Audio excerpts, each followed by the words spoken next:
आज हम लोग बात करेंगे संचारी रोग। संचारी रोग क्या होता है और कैसे होता है, इसके बारे में थोड़ी चर्चा की जाएगी आज। एक ऐसी बीमारी जो माइक्रो ऑर्गेनिज्म मतलब सूक्ष्म परजीवियों के कारण हो सकती है। ये प्रत्यक्ष या अप्रत्यक्ष रूप में किसी इन्फेक्टेड माध्यम के या उस व्यक्ति के संपर्क में आने से दूसरे व्यक्ति को भी फैल सकती है।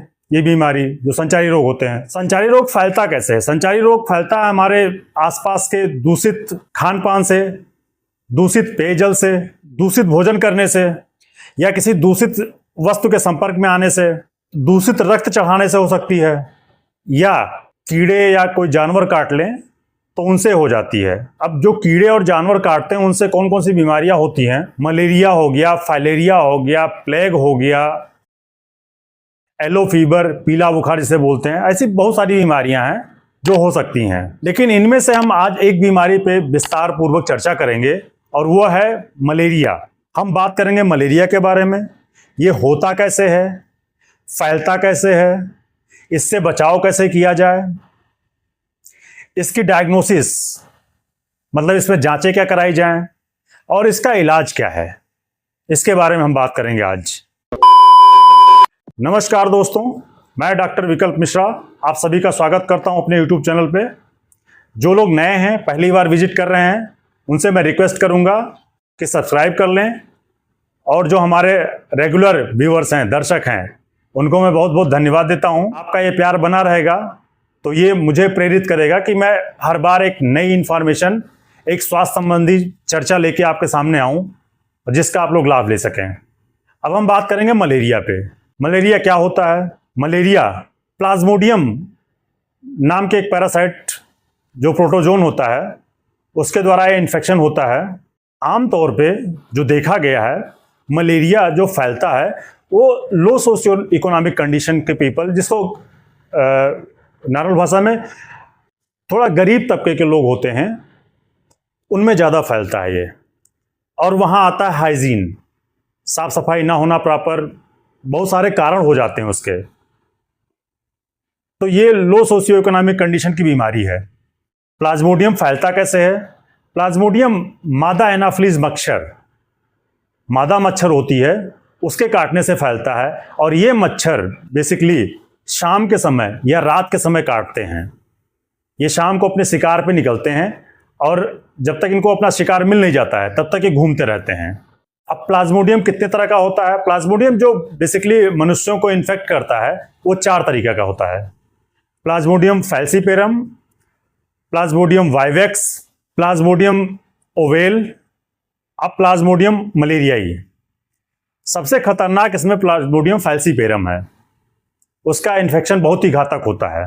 मच्छर जब एक बार हमको काट लेता है, मादा एनाफिलीज मच्छर जब हमें एक बार काट लेती है, तो इसके लक्षण जो होते हैं 10 से 15 दिन में आने शुरू हो जाते हैं। और इसको, ये बीमारी है तो बड़ी खतरनाक अपने आप में, तो इसको बड़ी सावधानी से इसको टैकल करना होता है। अब हम बात करेंगे मलेरिया के लक्षणों की।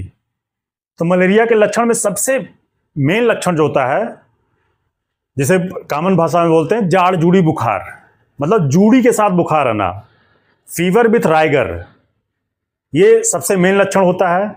अब इसमें पेट दर्द भी हो सकता है, उल्टी आना हो सकता है, थकान बहुत लगती है हमको, सांस लेना, सांस की गति बढ़ जाती है, दिल की धड़कन बढ़ जाती है, खांसी आती है, डायरिया हो जाता है, दस्त लगने लगते हैं। ये मेन लक्षण है। विश्व स्वास्थ्य संगठन WHO की स्टडी है, उसमें बताया गया है कि करीब प्रतिवर्ष 250 मिलियन लोग, मतलब करीब 25 करोड़ लोग इस बीमारी से ग्रसित होते हैं। और ये कितनी घातक है, इस चीज का अंदाजा आप उसी स्टडी से लगा सकते हैं। करीब 4 से 5 लाख लोग इस बीमारी से प्रतिवर्ष मर जाते हैं, उनकी मृत्यु हो जाती है। तो इससे आप अंदाजा लगा सकते हैं कितनी खतरनाक बीमारी है। अब इससे बचाव क्या करना है? चूंकि ये बीमारी मच्छर से फैलती है, मच्छरों से फैलती है, तो अपने आसपास मच्छरों को पनपने ना दें। चूंकि ये मादा एनाफिलीज जो मच्छर है, ये रुके हुए पानी में अपने अंडों को देती है, तो अपने आसपास पानी ठहरने ना दें। कूलर का पानी हमेशा चेंज करते रहें हर दूसरे तीसरे दिन। पेस्टिसाइड्स आते हैं जो क्या नाम है लार्विसाइड्स, उनका छिड़काव करें। जहाँ पानी कहीं ऐसी जगह पे पानी है जो नहीं ख़त्म किया सकता तो लार्विसाइड्स डाल सकते हैं उसमें।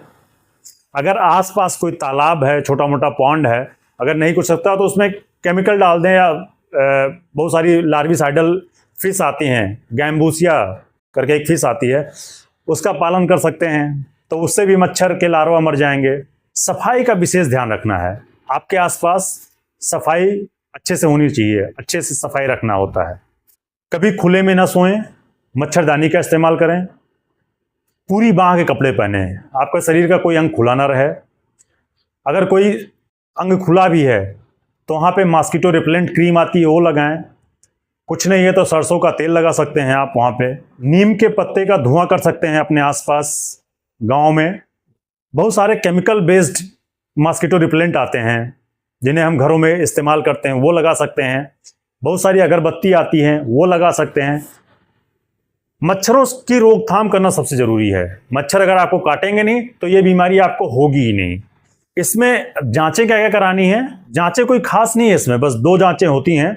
एक तो RD रैपिड डायग्नोस्टिक किट होती है, इससे हम पता लगा लेते हैं। और इसका गोल्ड स्टैंडर्ड सबसे अच्छा तरीका जो है, मलेरिया की स्लाइड्स बनती हैं जिसको बोलते हैं microscopic examination of blood film.